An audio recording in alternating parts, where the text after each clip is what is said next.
Give Me a Reason, written by Theresa Drew. Interior, Andy's kitchen, day. Andy, late 20s, underemployed, overweight and overlooked, sits at the table of her studio apartment, surrounded by a large amount of empty food containers and dishes. The girl with the good personality, who actually has a good personality, a Rebel Wilson type, watches the clock. 11:37 seemed like the perfect time to kill myself. She sips a pint of ice cream with a straw. Insert clock, 11:33. Andy's bowl of cereal is filled with pills. She pours some tequila on them. I had originally planned on 10:37, but since fast food restaurants refused to serve lunch before 10:30, I had to adjust my plans. She stuffs a few nuggets in her mouth and washes it down with a big gulp of tequila. I didn't come to this decision lightly. Bedroom, living room flashback. Sadly, she turns off her TV and takes out a notebook. Insert notebook. Reasons to live. She crosses out Breaking Bad, the last item on the list not crossed off. Kitchen. Back to present day. I had everything ready. My note was carefully written. Andy grabs a Post-it that has gotten stuck to one of her fast food bags and sticks it to her chest. Insert Post-it. Peace out. Bedroom, living room. A cluster of overflowing trash bags sit on floor with Post-its. My last will and testament had been carefully constructed. Insert Post-it. Goodwill or trash. Whatevs. Bedroom, living room flashback. Andy is on the computer. On screen, Andy types "good ways to kill yourself" into the search engine. Multiple sites come up. She gets distracted by an email notification, opens it, and watches a funny animal video. And I had done careful research to find the most peaceful way to go. Interior, Andy's kitchen. Back to present day. Andy checks the directions on a microwave burrito. 4 minutes. She checks the clock. 11:34. Debates for a moment, then puts the burrito in the microwave. It might seem strange to pick a time, but I wanted to give God or the universe or whoever the opportunity to grant me some kind of cosmic reprieve. 11:35. She takes the burrito out. Good enough. You always hear stories about people who are about to kill themselves, and then a friend just had a feeling they should call. She takes a bite, makes a grossed out face, and almost spits it out. She shrugs and keeps eating. Or the gun doesn't fire, or the rope doesn't hold. And those people always talk about how they realized they were saved for a reason. They were meant for more. 11:36. Andy puts some cheese on a donut and eats it. I didn't believe in any of that garbage. I was pretty sure that this is as good as it gets. But I figured the least I could do was give the universe ample time to stop me if he or she or it saw fit. 11:37. Andy looks at the phone, sighs, then begins shoveling down her breakfast suicide. The phone rings. Hello, God? It's me, Andy. You already got my period. Thanks for that, Jem, by the way. But have you called to stop me because you actually have a reason for the general misery I've experienced the majority of my adult life? Andy answers. What? Andy rolls her eyes and bashes the phone against head. Hi, Mom. Yeah, not a good time. I'm kind of busy. Okay. Fine. Yep, fine. I'll be there in an hour. Andy looks at the clock and counts. The last thing I wanted to do today was see my mother. But I guess it wouldn't hurt to give her one last chance to tell me what a disappointment I am.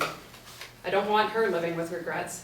If I get there by 12:30, tune out and eat a free meal while she complains for 45 minutes and another hour to get back here, let's say 3:03 to be safe.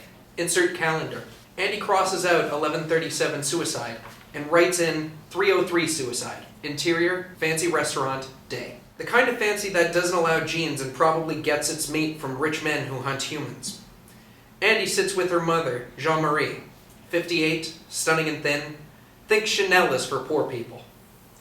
Andy grabs a dinner roll. Her mother smacks it away. I don't pay for carbs. Andy throws $1 at her mom and eats the roll. She stares at Andy, not hiding her judgment or disappointment. Andrea, darling, just give it some thought. I can't believe I rushed down here for this. I was in the middle of something. Andy checks her phone. Insert phone, 1:55. Jean-Marie takes the Post-it off Andy's shirt. Honestly, Andrea. She crumples it without looking, and Andy appears relieved. Meredith will be crushed if you don't go. Yeah, but it's cool, because her face is so frozen from Botox, no one will know the difference. The girls love you and miss you terribly. They find your vulgar sense of humor charming somehow. And when your oldest friend has a baby, you attend the shower and bring a sizable gift. Is that from Robert Durst's new book, Upper East Side Manners? Don't punish her because you're angry at me and for what I have no idea. Maybe it was your life of wealth and privilege and being given every opportunity. I spoiled you rotten. Yeah, this was worth the cab fare. I expect you to be there and dressed appropriately. Don't embarrass me.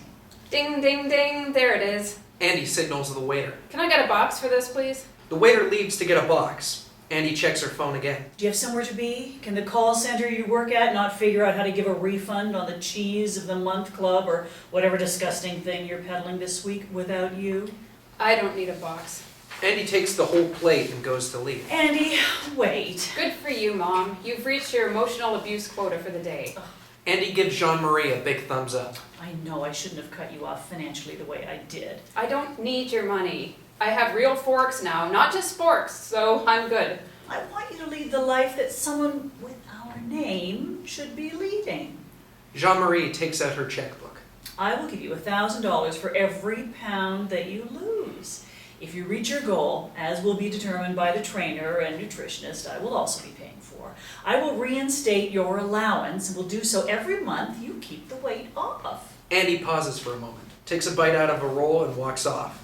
Jean-Marie grabs her. I don't believe for a second you're happy with your life as it is. But things aren't going to change unless you get off your ass and do something to fix it. Andy walks out, balancing her plate and a basket of rolls, and shoots a peace sign behind her head. I plan on it. Interior, Dr. Ronald's office, day. Dr. Reagan Ronald, 30s, is sitting with a patient, a youngish woman who's crying. Reagan tries to hide her irritation under an awkward look of sympathy that is clear she's practiced, but not mastered. Her office has the warmth and appeal of a prison cell.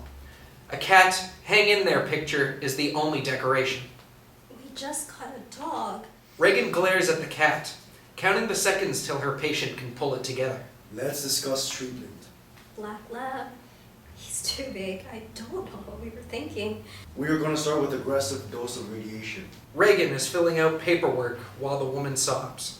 My girls have been begging for months, and we finally gave in. I always loved dogs, but I thought it'd be too much. Got 3 kids. We will also need to begin with chemo right away. My family needs me. I can't. Once a week from now, and we'll check your blood counts for each. Stop! Don't you realize how terrifying this is? You have stage 3 ovarian cancer. Your chances for survival is about 35%.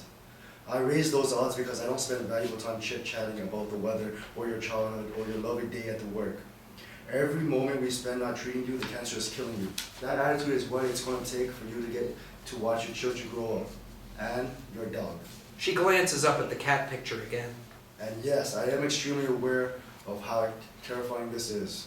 But if you want to beat this, then you have to save the pity parties for when you're sitting at chemo. Can you handle that, or should I refer you to some of my colleagues? Interior, Andy's apartment, day. Andy enters and checks the clock. Insert clock, 3:01. Andy runs around like a chicken with her head cut off, fixing post-its and making sure her chaos is organized. Insert clock, 3:03. She takes a spoonful of pills. The phone rings. She ignores it. Fool me once, universe. She takes another mouthful of pills. Okay, fine, but this better be good. What? Hello, Andy. This is Dr. Trimmel. Silence. Hello? I have the results of the biopsy we did on your mole. Uh-huh. It did in fact come back positive for melanoma. We caught it in time, but we'll need to get you in to remove it right away. Or what? Sorry? What will happen if I don't get it removed? Melanoma is one of the most aggressive forms of cancer. Luckily, we caught it in time and is easily treatable. But if I don't get it removed? It is fatal. Absolutely. Although I don't understand why we're even talking about not. So I have a terminal illness? Andy laughs uncontrollably, pills falling out of her mouth. I'm dying! That's hilarious! Excuse me? I assure you there's nothing funny about it. We need to get you in. Andy is literally rolling on the floor laughing. That's cool. I am all set. Andy hangs up the phone, still laughing. Oh, universe. You've got me. Interior, Dr. Trammell's office, day. The doctor hangs up the phone, utterly confused. Interior, Dr. Reagan Ronald's office, day. Dr. Ronald takes off her headphones as Dr. Tremmell enters and tosses her a file. Reagan reads it quickly. Why are you bringing this to me? You're an oncologist. This is a cancer patient. At stage 1, melanoma is barely cancer. You literally scraped it off. Why can't you deal with this? This patient doesn't want any further treatment. She's probably just scared. Explain to her that if she doesn't remove it, it will most certainly lead to death. People hear dermatologist and assume it can be treated with sunblock. Hearing it from you might make her realize how serious it is. Fine. I will take time away from actual sick patients, so you'll have more time to give Botox injections. Always a pleasure, Dr. Ronald.